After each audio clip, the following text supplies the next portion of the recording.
Are you moving to Norway soon? Or you have just arrived and you're wondering how to navigate life here? Then this video is for you. I'll be sharing 9 practical tips that can help you settle in and thrive in Norway. The first tip is learn the language. While most Norwegians speak English, Norwegian is still the language used in daily life, workplaces, and many social settings. Learning even basic Norwegian can significantly improve your opportunities and help you feel more integrated. When I first arrived, I found NorwegianABC.com very helpful because it offers mostly free English-based Norwegian lessons. So it has videos and audios, and you could navigate through the free lessons, the videos that first of all introduces you into greetings and the different words and their translations. Duolingo is also a great place to start. Many municipalities also offer language courses, although whether they are free depends on your immigration status.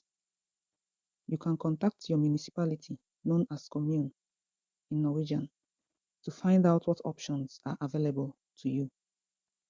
Get familiar with fin.no. This is especially important if you are on a budget, such as a student or someone adjusting to life on a monthly income. You can access Fin through their website, fin.no, or through their apps. Now on Fin, you could find jobs. You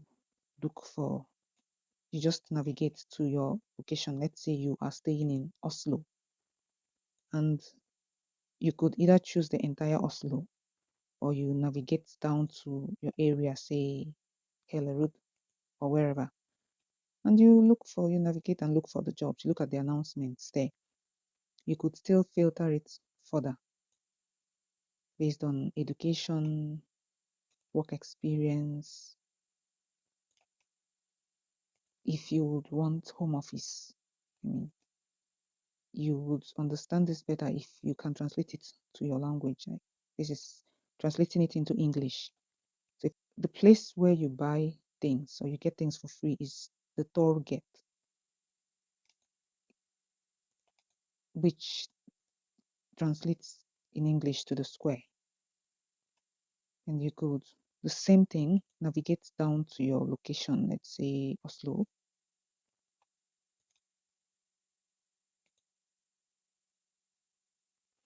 You get to Oslo. You can then filter to exactly what you want. If you want, they're looking for animals, artworks, electronics, different categories. And then if you want giveaway items,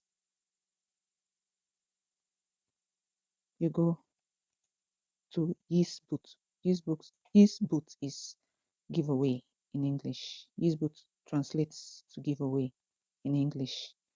So you click the giveaway items, and then there is also a possibility to advertise what you want. So this own scarce shop is if you're looking for a particular item and you've not found it, you could share there and say, I want so and so item. And then you also look for things for sale.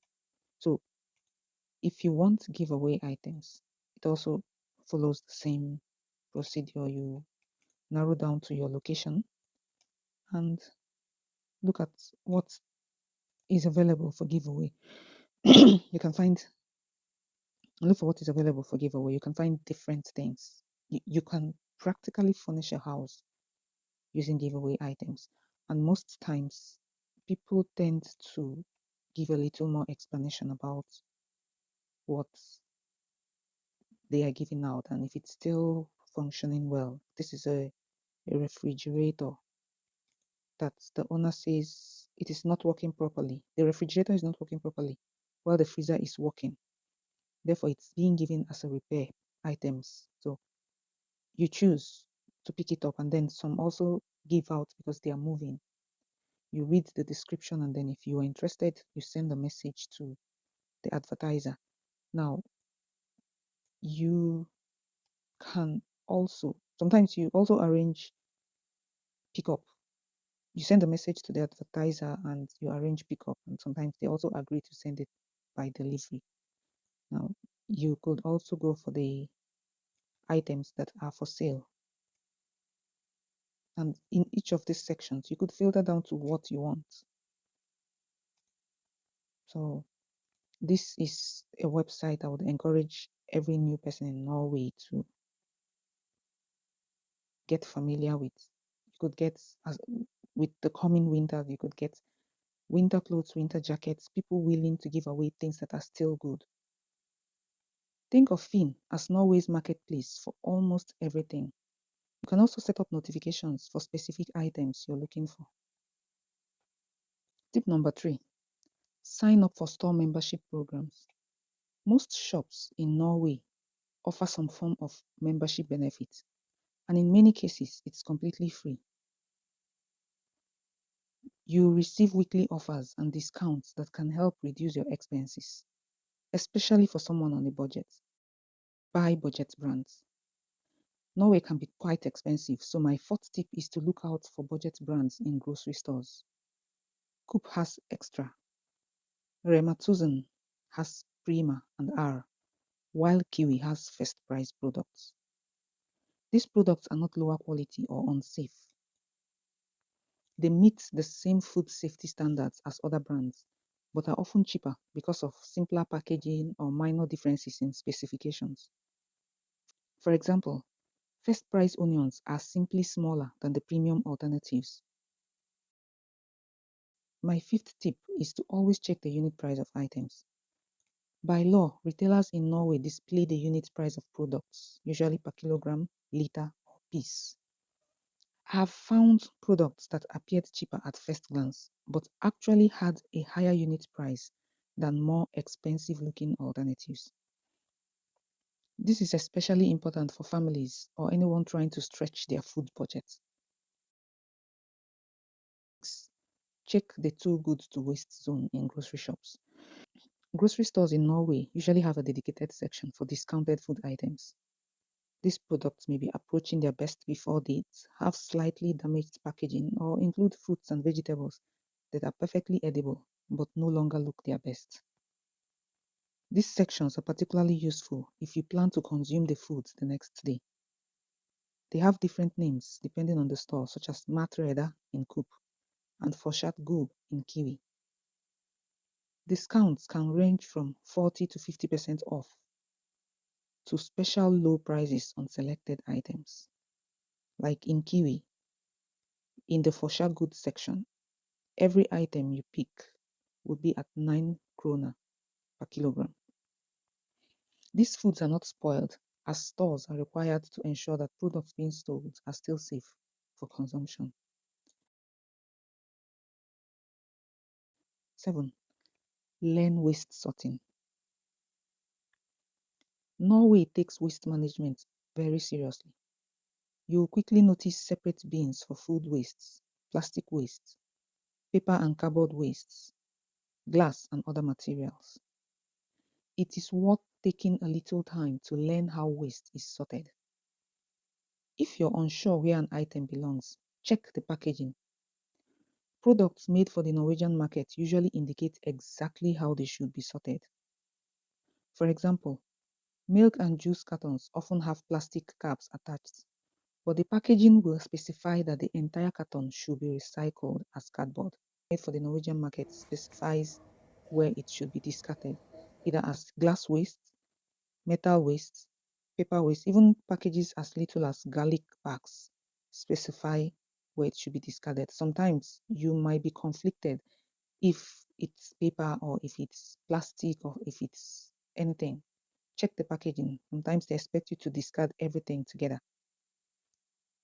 Sometimes too, when an item contains multiple types of packaging, the instruction explains how each part should be disposed of, like this package of lasagna that tells you the pack should be disposed as a carton, the inner one disposed, the one containing the spices disposed as rest afar, that's other wastes, while the pack containing the platters, the lasagna platters, should be discarded as plastic. So sometimes the packaging tells you to separate how each one is discarded, and sometimes they tell you, okay, simply discard as plastic or as paper, as the case may be.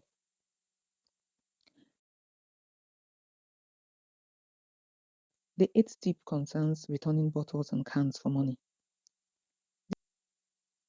This is a tip many newcomers and people on a budget may love. Most plastic bottles and cans can be returned through recycling machines located in grocery shops. You will receive a deposit refund for each bottle or can. Technically, this is money you've already paid when purchasing the drink, but it's a great incentive to recycle and keep the environment clean. It's also completely acceptable to collect discarded bottles and cans and return them for the refund.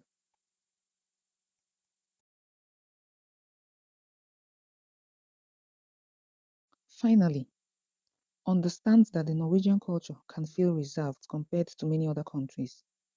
If someone keeps their distance, doesn't greet you, or doesn't respond to your greeting, don't take it personally. It's usually not about you. People often value personal space and privacy. Once you get to know people, however, many Norwegians are warm and kind. I hope these tips help make your transition to Norway a little easier.